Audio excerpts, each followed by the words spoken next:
Hello, welcome to the CassAAndra Show. My name is Cassandra and I will be your host. This is about cooking in my life. The first thing we're going to start out with is teaching you how to boil eggs. I know that sounds funny, but I am not a really big fan of just eggs, so they really need to be cooked right, and it has a really big significance to what I'm doing, and I will explain more. The first thing I want you to do is to have cold eggs in cold water. Put it in a saucepan with cold water till it covers them, and put them on a high fire and bring it to a boil. Bring it to a tumbling boil, somewhat like this. Okay, now once you get into that, I want you to bring your heat down by about 2 notches. And once it gets to that hard boil and tumble, we're going to boil it for 10 minutes and get the most perfect eggs. Okay, to tell you why that has to be so perfect is I remember being a kid and the Cat in the Hat with the green eggs and ham, and I'm like, what the heck is green eggs? Okay, so I got about 10 or 12 or somewhere in that area. And one Easter, my mom she would always boil eggs, 3-4 dozen, and she knew I loved to color them and make them pretty and everything. And this particular year, she boiled the heck out of them. So as I began to crack them up to eat 1 or 2, which I didn't do that, but only on Easter, they were green. And I was like, ew, I don't like green eggs and ham, spam I am. So this is a big deal to me, so I just want you to know it is truly a timing thing. You start with cold water, you put about a teaspoon of salt over top of them, keeps them from cracking.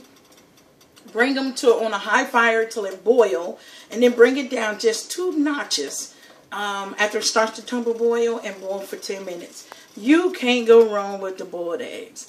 But in the meantime, while those eggs are boiling, we're going to explain to you exactly what the CassAAndra Show is all about. First of all, I am a 47-year-old mom of 3 children that I raised by myself, and I gave them everything that I could, and I even gave them myself, and I lost me.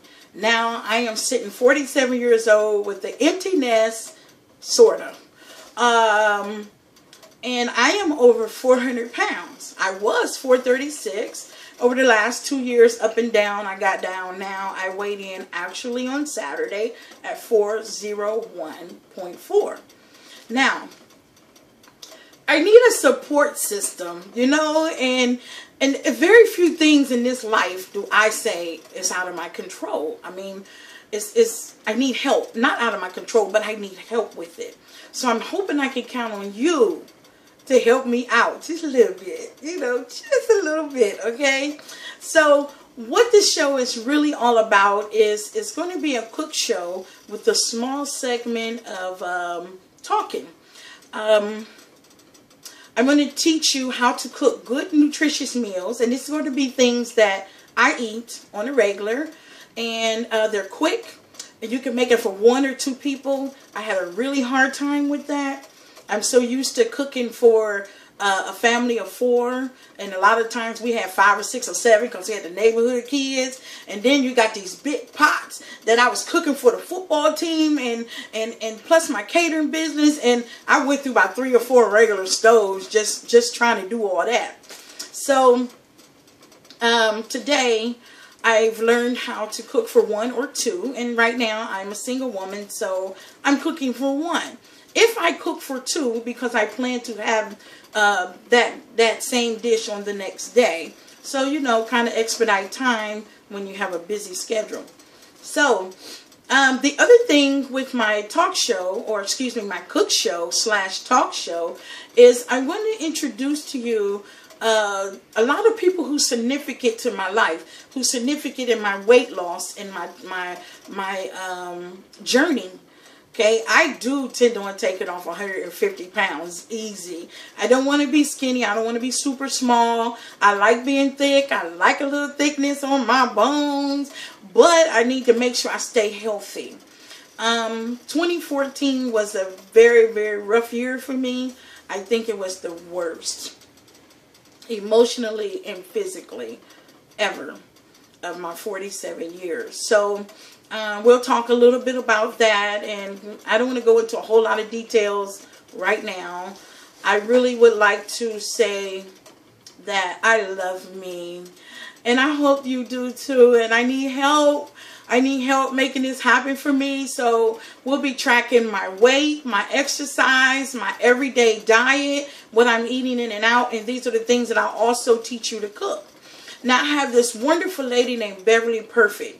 She created this food counting chart, which at first it seems kind of tedious, but once you get used to it and do all the little fine print to it, and creating your recipes and stuff, and cooking your food, it becomes second nature, first of all. And second of all, I have nothing but time to take care of me.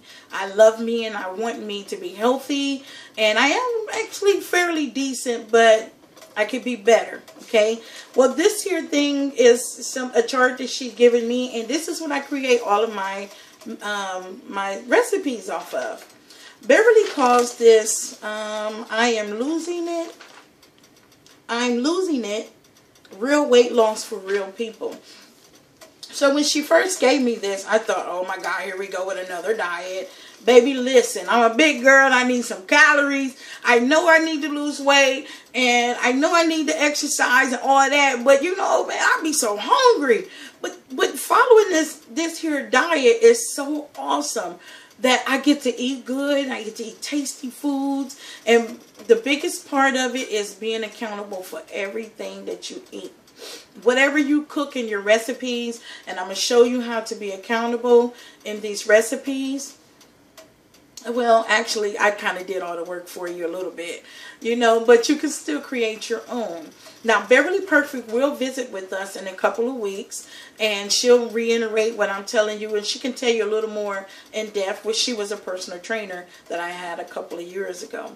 So, I'm really excited. Right now, we're looking at 7 minutes and 28 seconds, 30 seconds, and that leaves us about 2.5 minutes on our eggs. I'm going to show you perfect eggs, okay? Now, what I do with the eggs is every day that I train, I eat 2 boiled eggs as a piece of, as a small amount of protein to put in before I work out about 30 minutes. I try to work out 6 a.m. in the morning. Whew, I ain't going to lie, I have not done so good lately, but I'm really looking forward to really pushing for that. So I'll be up at 5 o'clock boiling eggs and having my eggs at 5:30 so that I can hit that treadmill at 6 o'clock. And I'm walking right now. I'm working about an hour and a half. Taking me, give or take, about an hour. I sped up a little bit. I'm getting better at it, and I'm working at it. So that's why I wanted to show you how to time your eggs. Again, cold water, cold eggs, teaspoon of salt. High fire, bring it to a boil. Bring it back down 2 little notches and boil it for 10 minutes. You cannot go wrong. Perfect every time. Okay? Now, I have a couple of personal trainers that's going to come out and speak with you as well. What works for me might not work for you. So I got different trainers who will be coming out. And everybody who comes out and speak with you is going to be people who is truly significant in my life. And who's near me. That'll be my children as well. I have 3 awesome children.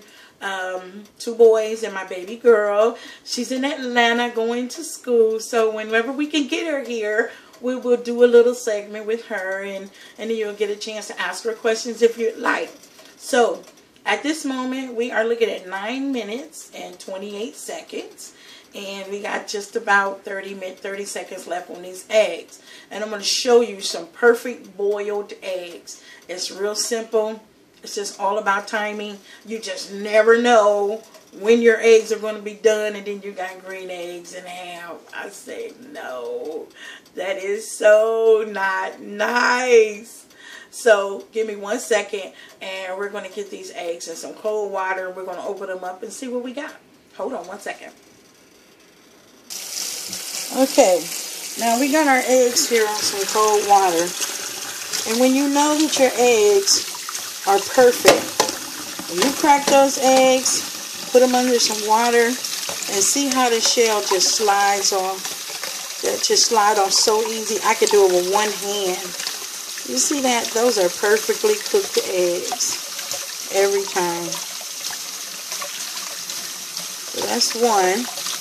And you see the texture of it, how it's spongy and soft. Beautiful eggs. Let's see about the other one. See if it slides off nice and easy as well. Yes, it does. Beautiful.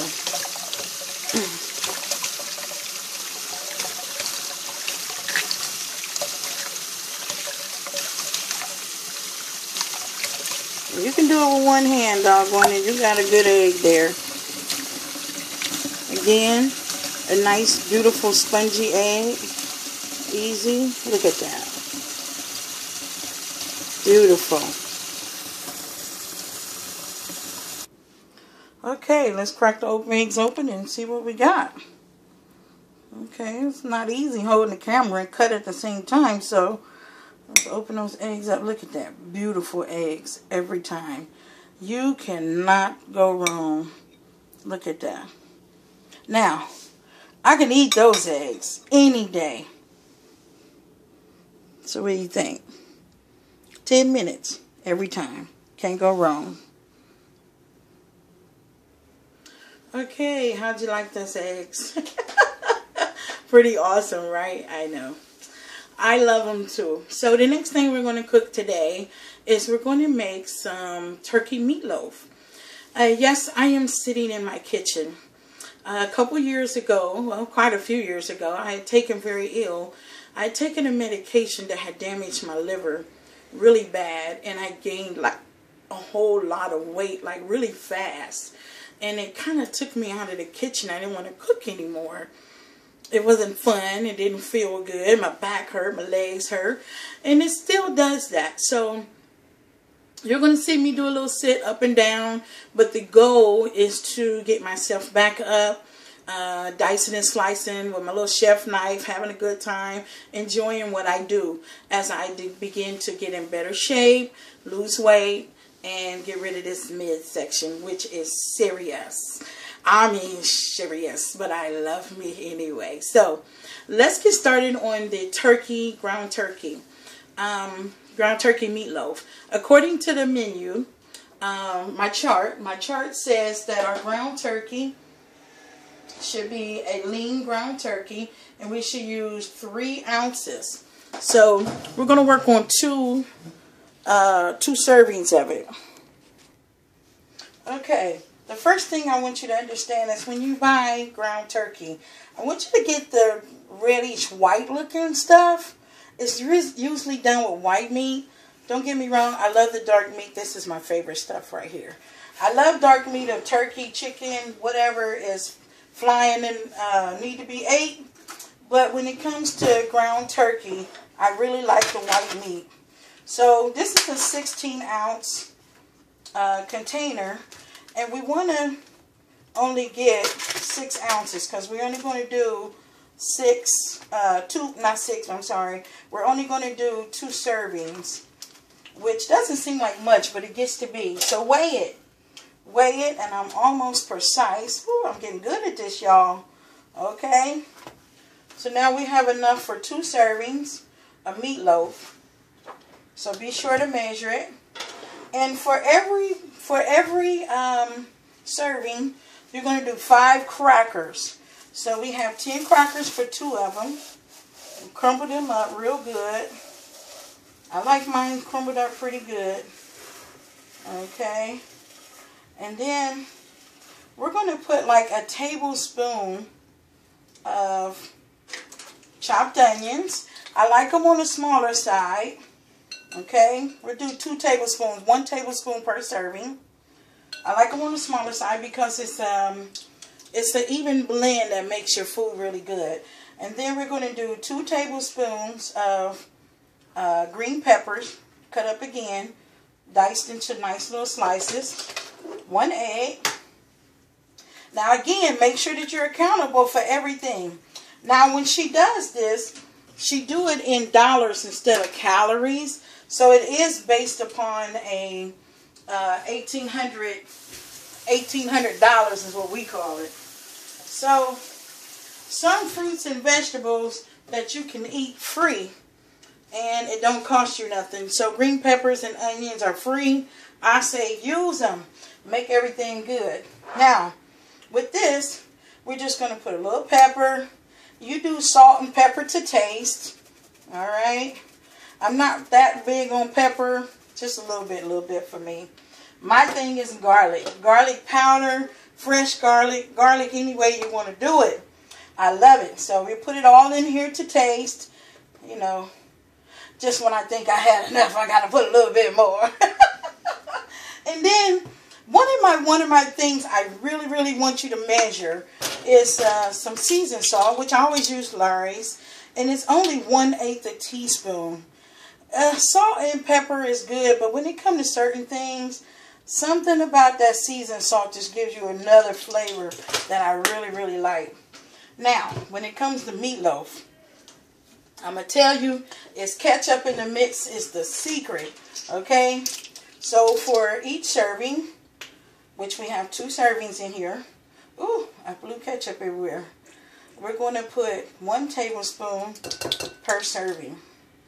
And this is going to make the best meatloaf, ground turkey meatloaf you'll ever want to get. So yeah, I'm scooping this out because I want all my ketchup. Okay. So we're going to mix this up real good. And we'll pan it up, put it in the oven for about, if you cover it up, put it in for about 25 minutes at a 350 degree preheated oven, 350 degrees, and then uncover it for about 10 minutes to give it a nice little brown on it. But ground turkey can be kind of tricky sometimes when you think it's done and it's not. Okay, so here's going to your nice finished product here with the ground turkey meatloaf mix. See, it's got a little wetness to it because turkey will dry out on you, and I love it. So one moment, we'll get it in the pan. Okay, we got it all panned up nice and cute, and the cutest little roaster. I love this thing. I'm not sure whose it is, my cousin's or my son's. But we're going to put a little lid over it. We'll stick it in the oven for about 25 minutes.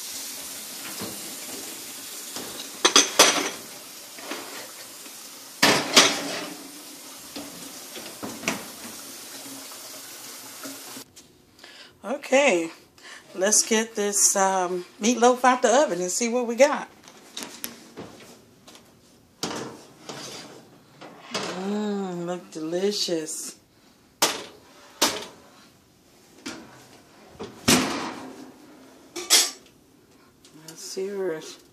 Make sure it's good and done.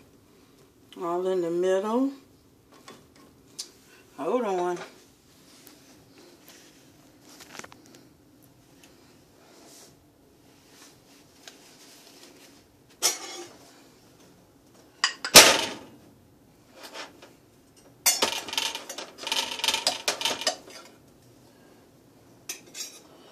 Okay. Now, remember, this was 2 pieces, 2 servings, and see how perfect that is cooked. See, it's nice and juicy, ain't all dried out. So if you're only a single person who is eating 1 serving now and another serving tomorrow, I always package it up and put it in an airtight container before I even make my plate, and then that way I don't have to worry about going back in for seconds. Kind of helps you out for overeating. But today we have made turkey meatloaf and the perfect eggs ever, boiled eggs. I do thank you for joining me. My name is CassAAndra Waters and I am your host.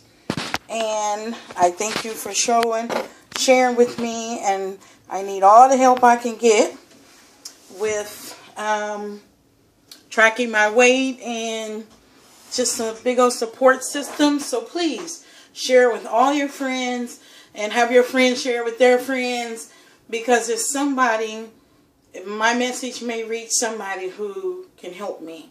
And I appreciate you so much for coming. And I will post these recipes and more. Next week, I'm thinking maybe we'll do chicken pot pie, some tuna steaks with some garlic mashed potatoes and green beans. If you have any suggestions, drop me a message and let's talk about it. Again, I thank you for joining me at the CassAAndra Show. I'm your host, Cassandra Waters. My life in cooking.